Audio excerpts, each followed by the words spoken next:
Hello everyone. मैं हूं आपकी एजुकेटर ज्योति कुमारी। आज हम बात करने वाले हैं सीएसआर की तरफ से रिलीज हुए एक रिक्रूटमेंट के बारे में, जिसके लिए अगर आपकी एलिजिबिलिटी देखी जाए तो बहुत ही ज्यादा कम रखी गई है। लगभग 12th पास की एलिजिबिलिटी रखी गई है। तो सीएसआर के बारे में obviously I think maximum candidates को पता है, जो कि एक council of scientific and industrial research है और इसके अंडर में बहुत से डिफरेंट डिफरेंट इंस्टीट्यूट आते हैं। उन्हीं में से एक इंस्टीट्यूट है Indian Institute of petroleum, that is situated in Dehradun. तो यहाँ से जो है कुछ वैकेंसी रिलीज की गई है मल्टीपल पोस्ट के लिए। ये एक परमानेंट जॉब रहने वाली है और सबसे बड़ी बात है, इसमें क्वालिफिकेशन जो है लगभग 12th पास की रखी गई है और बहुत स्पेसिफिक डिमांड नहीं किया गया है। तो ये एक नॉन एकेडमिक जॉब पोस्ट रहने वाली है। इनकेस आप में से जो भी कैंडिडेट इंटरेस्टेड होते हैं वो इसके लिए अप्लाई कर सकते हैं। तो आप देख सकते हैं मैं इनकी ऑफिशियल वेबसाइट पे हूँ, दैट इज iip.res.in। ठीक है, इसका लिंक मैं आपको डिस्क्रिप्शन बॉक्स में दे दूंगी। यहाँ पे आने के बाद होम पेज में जब आप रिक्रूटमेंट सेक्शन में जाएंगे तो आपको रिक्रूटमेंट में एक डेट मिलेगी एडवर्टाइजमेंट की, जो कि 21 जनवरी 2025 की डेट होगी। यहाँ पे आप देख सकते हैं this is a recruitment of junior secretariat assistant and junior stenographer. तो यहाँ पे जो है that is secretariat assistant and stenographer के लिए जो है यहाँ पे पोस्ट रिलीज की गई है। आपको यहाँ क्लिक करना है व्यू एडवर्टीजमेंट में, तो आपके सामने एक पीडीएफ ओपन हो जाएगा। अगर हम इंपॉर्टेंट डेट की बात करें तो आपको 10 फरवरी से पहले पहले जो है अप्लाई कर, आई मीन टू से 17 फरवरी से पहले पहले जो है आपको अप्लाई कर देना है। क्योंकि इसकी कहानी क्या है कि आपको फॉर्म जो है ऑनलाइन भरना है, लेकिन ऑनलाइन भरने के बाद उस फॉर्म का प्रिंट आउट निकालना है। ठीक है, प्रिंट करके और उसके साथ आपको अपने सारे डॉक्यूमेंट्स को अटैच करके इंक्लूडिंग योर फी रिसिप्ट, उसको भी अटैच करके तब आपको इसको पोस्ट करना है। यानी कि ये एक ऐसा एप्लीकेशन फॉर्म है जिसे ऑनलाइन अप्लाई करके ऑफलाइन फॉर्म में आपको लेना है एंड देन इसको पोस्ट करना है जो एड्रेस इन्होंने दिया है। तो इसीलिए हार्ड कॉपी जो है वो इनके पास 17 फरवरी तक पहुंच जानी चाहिए और ऑनलाइन एप्लीकेशन फॉर्म जो है वो आपको लगभग 10 फरवरी तक अप्लाई कर देना है। ठीक है, और इस फॉर्म की शुरुआत जो है दैट इज 22 जनवरी, यानी जिस दिन मैं ये वीडियो बना रही हूँ उस दिन से शुरू हो चुकी है। यानी आज से ये फॉर्म भरना स्टार्ट हो चुका है। ऑनलाइन आप 10 फरवरी तक अप्लाई कर सकते हो और वही फॉर्म इनके डिजायरेबल ऑफिस में जो है 17 फरवरी से पहले पहले या 17 फरवरी तक पहुंच जानी चाहिए, उससे ज्यादा लेट नहीं होना चाहिए। उम्मीद करती हूँ आपको अप्लाई करने का तरीका पता चल गया होगा। अब ये अप्लाई कैसे करना है तो देखिए, जिस वेबसाइट पे मैं हूं यहीं पे आप ऑप्शन देख सकते हैं अप्लाई नाउ। इस पे आपको क्लिक करना है। आपके सामने पूरा का पूरा एप्लीकेशन फॉर्म चला आएगा। उसको अप्लाई करने के बाद उसकी पेमेंट करने के बाद जो है आपको एक तरीके से उसका प्रिंट आउट निकालना है और जो भी डॉक्यूमेंट्स इन्होंने मांगे हैं उन डॉक्यूमेंट्स को अटैच करना है along with your fee receipt, जो कि इस बात का प्रूफ होगा कि यस आपने फी पेमेंट कर दिया है। तो चलिए इस जॉब पोस्ट के सारे इंपॉर्टेंट नोटिफिकेशन से फीचर्स को देख लेते हैं और देखते हैं कि कौन कौन इस पोस्ट के लिए एलिजिबल है। तो मैंने जैसे कि यहाँ पे व्यू एडवर्टीजमेंट पे क्लिक किया तो मेरे सामने जो है एक इस तरीके का पीडीएफ ओपन हो जाएगा। चलिए इसको डिटेल में समझते हैं। ठीक है, तो अगर देखा जाए so this is our job post from CSR Indian Institute of Petroleum, जो कि एक तरीके से उत्तराखंड में सिचुएटेड है। ऑफिशियल वेबसाइट इनकी ये है। सिर्फ इसी वेबसाइट पे से जो है आपको अप्लाई करना है और किसी वेबसाइट से अप्लाई नहीं करना है।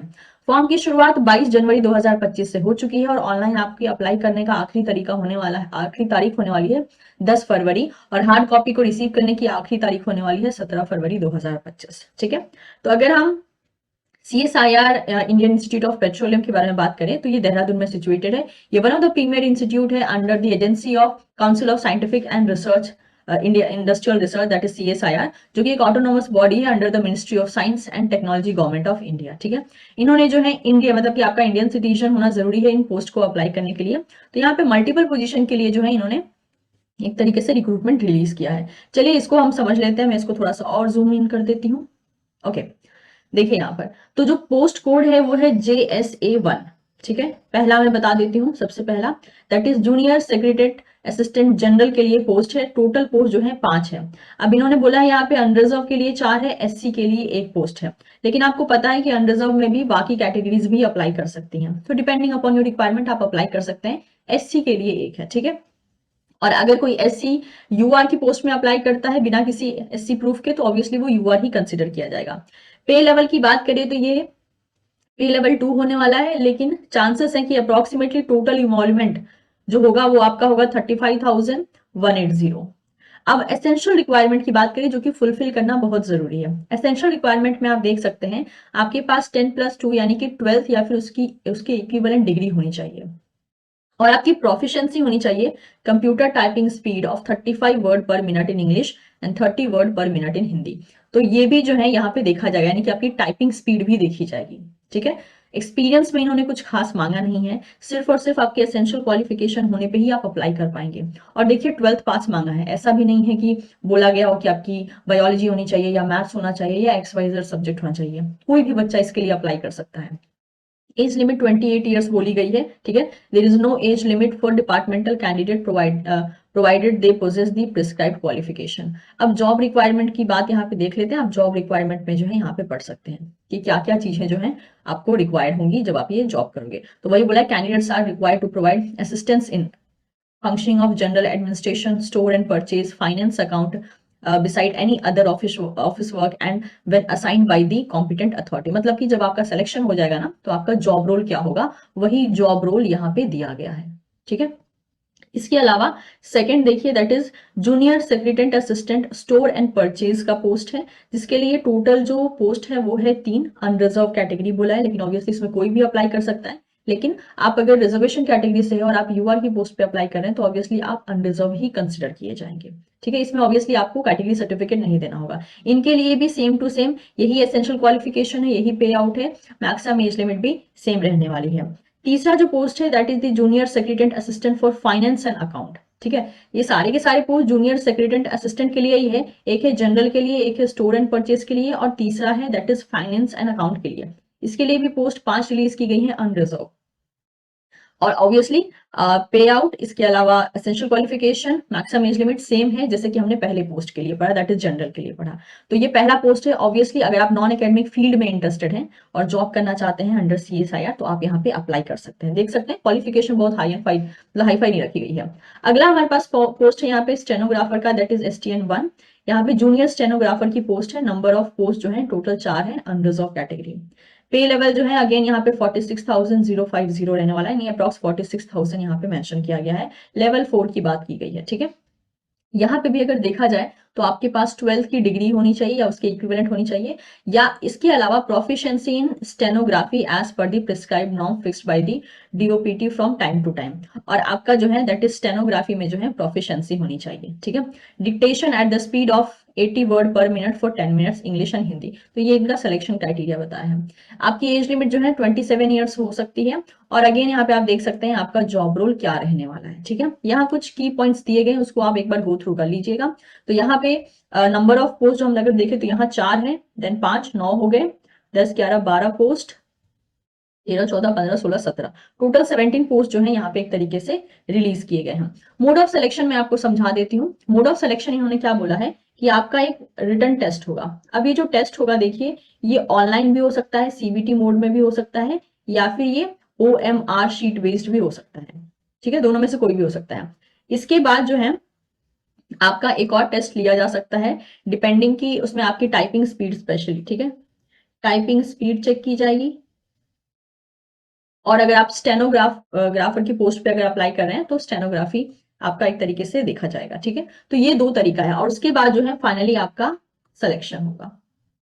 इन 2 के बेसिस पे आपका सिलेक्शन होगा। अब ऑब्वियसली एग्जाम जो होगा वो MCQ बेस्ड होगा, तो MCQ में क्या आएगा वो भी यहाँ पर मेंशन किया गया है। तो अगर हम मोड ऑफ सिलेक्शन की बात करते हैं, जूनियर सेक्रेटेरिएट असिस्टेंट के लिए that is for general store and purchase as well as finance and account. तो यहाँ पे वही बोला है कि कॉम्पिटिटिव रिटन एग्जाम होगा, और इसमें मिनिमम क्वालिफिकेशन जो कि ऑब्वियसली 12th पास की होगी, और उसी लेवल का ही क्वेश्चन पूछा जाएगा, मतलब 12th पास के लेवल का ही क्वेश्चन पूछा जाएगा। और साथ ही साथ आपकी प्रोफिशिएंसी देखी जाएगी कंप्यूटर टाइपिंग स्पीड के फॉर्म में। ये जो होगा ये क्वालिफाइंग इन नेचर होगा, और ऑब्वियसली इसमें आपको जो है अच्छा खासा स्कोर करना होगा, तभी आप सेलेक्ट हो पाएंगे। ठीक है, the candidates in competitive exam return the preparation on the basis of performance, यानी कि जो आपका सिलेक्शन होगा वो इस बेसिस पे होगा कि आपने जो रिटर्न एग्जाम है उसमें कितना अच्छा मतलब कि परफॉर्म किया है। साथ ही साथ the merit list will only comprise of those candidate who will qualify the proficiency test in computer typing। और जो फाइनल लिस्ट निकलेगी वो इस बेसिस पे निकलेगी कि आपकी प्रोफिशिएंसी कैसी थी, that is in typing. Coming to the stenographer, junior stenographer की पोस्ट अगर हम देखते हैं तो ऑब्वियसली इसमें भी रिटर्न टेस्ट होगा और आपके स्टेनोग्राफी का that is proficiency in stenography को चेक किया जाएगा। तो यहाँ पे भी वही सेम है, स्टेनोग्राफर की पोस्ट पे स्टेनोग्राफी आपका चेक किया जाएगा, ठीक है, ये आपका है। और फाइनल जो आपका एक तरीके से सिलेक्शन लिस्ट निकलेगा वो आपके स्टेनोग्राफी के बेसिस पे निकलेगा। अब सिलेबस एंड स्कीम की बात कर लेते हैं। तो जो टाइपिंग टेस्ट होने वाला है वो 10 मिनट का होगा। इंग्लिश टाइपिंग में आपको 35 वर्ड्स पर मिनट आपको टाइप करने होंगे, और हिंदी टाइपिंग में जो है 30 वर्ड्स पर मिनट आपको टाइप करने होंगे। रिटन टेस्ट की बात करते हैं तो रिटन टेस्ट में जो है यहाँ पर 2 पेपर हो सकते हैं, ठीक है, पेपर 1 एंड पेपर 2। अब अगर देखा जाए तो यहाँ पे ओएमआर बेस्ड हो सकता है या फिर कंप्यूटर बेस्ड ऑब्जेक्टिव टाइप हो सकता है। तो देखिए ओएमआर बेस्ड होगा तो ऑफलाइन होगा, राइट, कंप्यूटर बेस्ड होगा तो ऑनलाइन होगा। तो यहाँ पे इन्होंने दोनों ही बोल रखा है, और बोला है मतलब ये एक टाइम पे डिसाइड करके तब आपको इन्फॉर्म करेंगे। अभी आपको ये मान के चलना है कि दोनों में से किसी भी बेसिस पे हो सकता है। क्वेश्चन का जो मीडियम है वो इंग्लिश और हिंदी होगा एक्सेप्ट द लैंग्वेज। स्टैंडर्ड जो होगा एग्जाम का मतलब किस लेवल के क्वेश्चन पूछे जाएंगे, तो 12th लेवल के ही पूछे जाएंगे, ठीक है।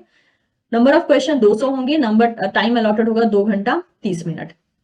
पेपर 1 की अगर हम बात करते हैं तो पेपर 1 जो है 1 घंटा 30 मिनट का होगा। मेंटल एबिलिटी पे 100 क्वेश्चन होंगे। मिनिमम मार्क्स जो होगा, हर एक क्वेश्चन 2 मार्क्स कैरी करेगा, यानी 200 मार्क्स का होगा। नेगेटिव मार्क्स की बात बोली गई है तो कोई नेगेटिव मार्क्स इसमें नहीं होगा, तो that is a good thing, right. और यहाँ पे आप देख सकते हैं मेंटल एबिलिटी में जो है क्या क्या चीजें इंक्लूड की जाएंगी, ये सारी बातें यहाँ पर मेंशन है। नेक्स्ट अगर देखा जाए यहाँ पे पेपर 2 में जो है, पेपर 2 1 घंटे का होगा। जनरल अवेयरनेस पे 50 क्वेश्चन आएंगे, इंग्लिश लैंग्वेज पे 50 क्वेश्चन आएंगे। टोटल मार्क्स जो है हर एक क्वेश्चन को दिया जाएगा वो है 3, यानी कि दोनों पेपर जो है 150 150 का होगा। और इस मामले में जो है 1 मार्क्स नेगेटिव दिया जाएगा हर एक रॉन्ग क्वेश्चन के लिए। फाइनल मेरिट लिस्ट जो है वो इस बेसिस पे प्रिपेयर होगी कि आपने पेपर 2 में कैसा परफॉर्म किया है, ठीक है। So the selected candidate will be allotted general finance and or account and store or purchase cadre on the basis of their merit in the competitive exam and preference given in the application form, ठीक है। तो आप देख सकते हैं finally इसमें selection के बाद जो है आपको जो भी पोस्ट के लिए आपने अप्लाई किया था वो पोस्ट पे आपको एक तरीके से डेजिग्नेट किया जाएगा। अगर बात करते हैं सिलेबस फॉर स्टेनोग्राफर की, तो इसमें आपकी प्रोफिशिएंसी टेस्ट होगी दैट इज इन स्टेनोग्राफी, जो कि आप देख सकते हैं यहाँ पे, that is language of a skill test English और हिंदी का बताया गया है। ड्यूरेशन जो है कितना दिया जाएगा और time duration in the minutes जो भी यहाँ पे बता के रखा है, ठीक है। बाकी आप देख सकते हैं यहाँ पे मेंशन किया है। रिटन टेस्ट की बात कर लेते हैं। रिटन टेस्ट में बोला है कि आपका ओएमआर या सीबीओ सेम टू सेम वही बात बोली है जो ऊपर बोला गया था, ठीक है। ओएमआर शीट बेस्ड हो सकता है या सीबीटी बेस्ड हो सकता है। Number of question 200, total number of question 200 आएंगे। टोटल टाइम अलॉटेड होगा दैट इज 2 आवर्स का। यहाँ पे जो है सब्जेक्ट वाइज भी डिवाइड किया गया है कि क्या क्या चीजें पूछी जाएंगी स्टेनोग्राफर की पोस्ट में। General intelligence and reasoning 50 number का, general awareness 50, English language and comprehension 100 marks का। मैक्सिमम मार्क्स जो है हर एक क्वेश्चन में एक एक मार्क, हर एक क्वेश्चन एक एक मार्क्स का होगा, इसलिए जितने क्वेश्चन उतने ही मार्क्स दिए गए हैं। 0.25 जो है हर एक रॉन्ग क्वेश्चन के लिए काटा जाएगा।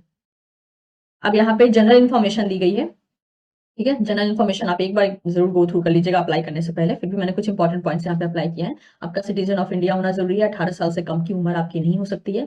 सारे एसेंशियल रिक्वायरमेंट जो इन्होंने मेंशन किए हैं लिस्ट में वो पूरे होने चाहिए, उसके बाद ही आप अप्लाई कर सकते हैं। मान लीजिए जैसे कि अभी तो मैं जिनको ये इन्फॉर्मेशन दे रही हूँ मे बी वो कैंडिडेट जो है 18 ईयर्स क्रॉस कर चुके होंगे, लेकिन अगर आप एक ऐसे कैंडिडेट हैं जिन्होंने जस्ट अभी 12th पास किया, क्योंकि उन्होंने किसी भी तरीके का एक्सपीरियंस नहीं मांगा है, ठीक है, टाइपिंग स्पीड वगैरह जरूर मांगी है बट एक्सपीरियंस नहीं मांगा है।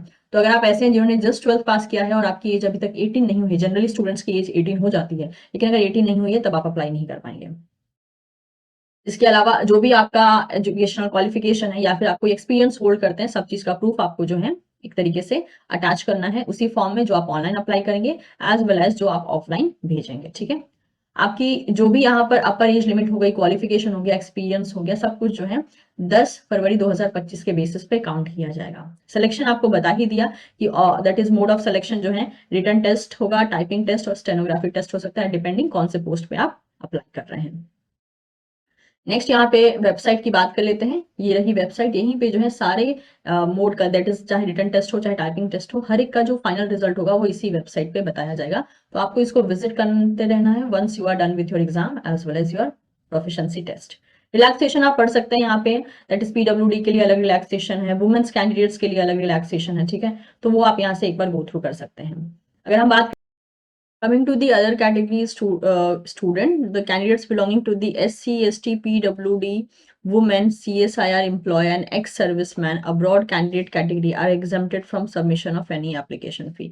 तो इन सारे कैंडिडेट के लिए जो है कोई एप्लीकेशन फी यहाँ पर अप्लाई नहीं होती है।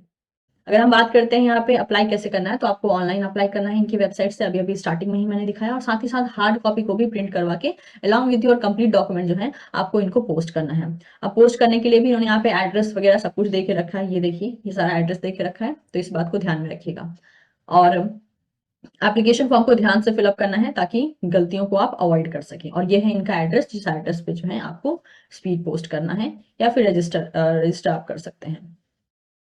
नेक्स्ट अगर बात करते हैं यहाँ पे, अगर मान लीजिए आपके मार्कशीट में CGPA, SGPA, OGPA फॉर्म में अगर आपके फाइनल मार्क्स हैं, ठीक है, जैसे मान लीजिए अगर आप हाईएस्ट डिग्री होल्ड करते हैं और इन केस आपका बोर्ड हो, ठीक है, या फिर आप किसी हाईएस्ट डिग्री होल्ड करते हैं, तो मे बी आप अपनी यूनिवर्सिटी का भी क्वालिफिकेशन प्रूफ भेजेंगे, तो उस टाइम पे अगर मार्क्स CGPA, OGPA सब फॉर्म में है, तो आपको उसको जो है प्रॉपर परसेंटेज में कन्वर्ट करके तब उसको भेजना है, या फिर आप कह सकते हो कि वो फॉर्मूला आपको प्रोवाइड करना है जिसकी मदद से ये कन्वर्ट किया जा सकता है, और ये चीजें जो है आपको आपका कॉलेज प्रोवाइड करता है। एप्लीकेशन फी की बात करते हैं यहाँ पे, तो अनरिजर्व OBC EWS कैटेगरी के लिए जो है 500 रुपए रखा गया है, और बाकी कैटेगरीज के लिए जो है यहाँ पे फी नहीं है, I think including the women as well. एक बार आप इसको गो थ्रू कर लेंगे तो आपको एक आइडिया लग जाएगा।